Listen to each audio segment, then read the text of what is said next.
When did the police get involved with the investigation? Well, the police came to the hospital a couple times and they spoke to him, but they never came to my home. And I would call the detective assigned to the case every week just to make sure that he was on top of the case. As I said to him in December, I went to the precinct and I sat down with him and I said, I'm talking to you as a parent. I'm talking to you as an adult. He was my son. He came from a home. He wasn't a weed. He wasn't a plant. He was my son. And I'm not trying to tell you how to do your job, but I would appreciate it if you would at least call me once a month and let me know, Miss Guerra, I haven't forgotten. I'm on the case. And he said, sure, I understand. He has never picked up the phone and called. Instead, we play phone tag. When I call the detective's number, many times I feel as if he's there, but he's evading me. I'd be told, oh, hold on. He's in interrogation. Could I take a number? I leave my number. He wouldn't call, so then I'll call back 2 hours later. Then I'd hear, oh, he's on the field. I'll call back a little later, oh, he left for the day. And this would go on for days on end. I feel disrespected. I feel as if my son is being treated as if he was a John Doe, or as if it's another black on black crime, so one less, another number on or a toe tag. I feel as if I'm not getting the respect and the cooperation that I'm entitled to. Because it's an ongoing investigation, I understand that certain things cannot be revealed to me. But please don't diminish the fact that I'm his mother. I'm his only advocate. I have always been the only one in his corner. And all I'm asking is keep me in the loop. In fact, today is exactly 14 months since my son was attacked. On September 15th, I had the opportunity to do an interview that was in the newspapers, on the Daily News. So the day after the story ran, the detective called me. First time. This is the second time he's ever called me. First time when he was attacked, and he called me to let me know he saw the interview. So are you saying almost a whole year passed when you got the interview with the Daily News? That's when the police... Yes. So when he called, he asked me for a picture of my son. So he came on the 17th of September and he took my son's picture. They were going to make flyers. And he was going to give me back this picture maybe in about a week. Today is October 18th.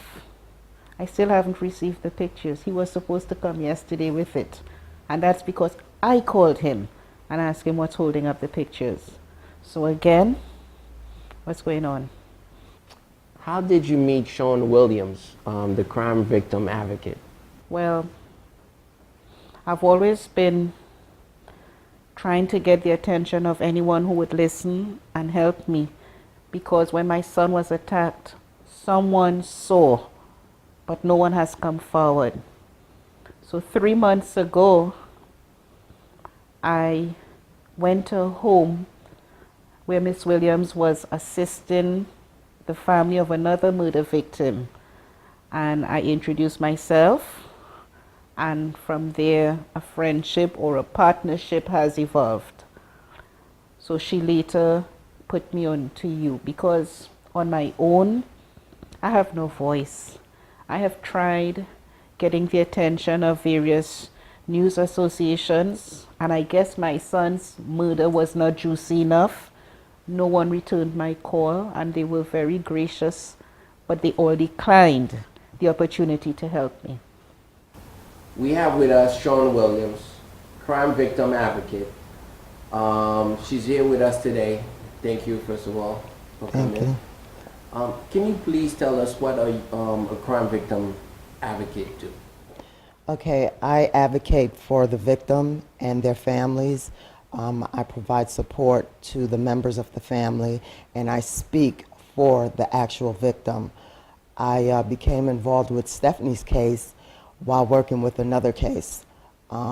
She made contact with me, she called me, and she spoke to me. And the first couple of words that she said, you know, her first statement to me was, you know, I lost my son, my only child, and the day that he died, my life ended too, you know.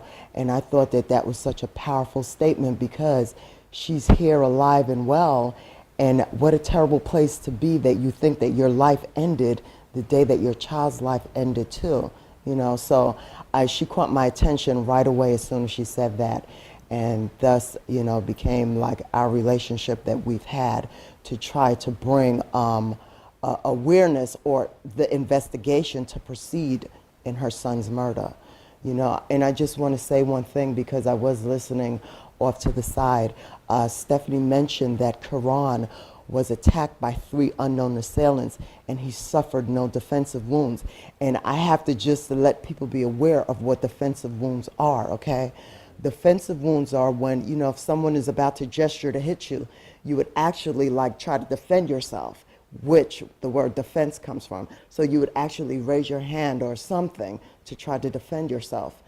Keron did not sustain any defensive wounds because the 3 unknown assailants, someone or both of them or 2 or 1 were holding him down. So if you can imagine the violence that he suffered on this day that he was attacked, you know. And I think that the detectives that are in charge of this case should give it more attention because the fact that these 3 people, these 3 perpetrators are still out there, they could do it to anyone. They could do it to anyone. They've done it one time, so they could do it again. So you know what? I think the detectives, like, they need to be more diligent as far as this case because they're giving her the shaft, in my opinion. That's why I'm here. I became involved with her case, and you know, as an advocate, I made contact with a few elected officials and reporters and you know, people out there in the news media, and I did speak to a few of them. One being a reporter from the New York Times and one from the Daily News, and I implored the reporter from the Daily News to speak to her. And when he spoke to her, you know, like by phone, like he was so interested in this story because Keron's story did not rate a blip on anyone's radar. And his life meant something, yes. Yes, it was the reporter interviewed Stephanie, and it was ultimately published in the September 15 edition of the New York Daily News. Usually Crime Stoppers is contacted and a reward is put up. And in Keron's case, there was no reward put up. You know, and here I am coming in like actually a year to the date that he was attacked, and there was no reward put up, you know, and I felt that that was so strange, you know, 3 unknown assailants, and you know, like the reward is like an initiative, like if someone's heard something or saw something that they would be inclined to call and provide some kind of information. That was not done in this case.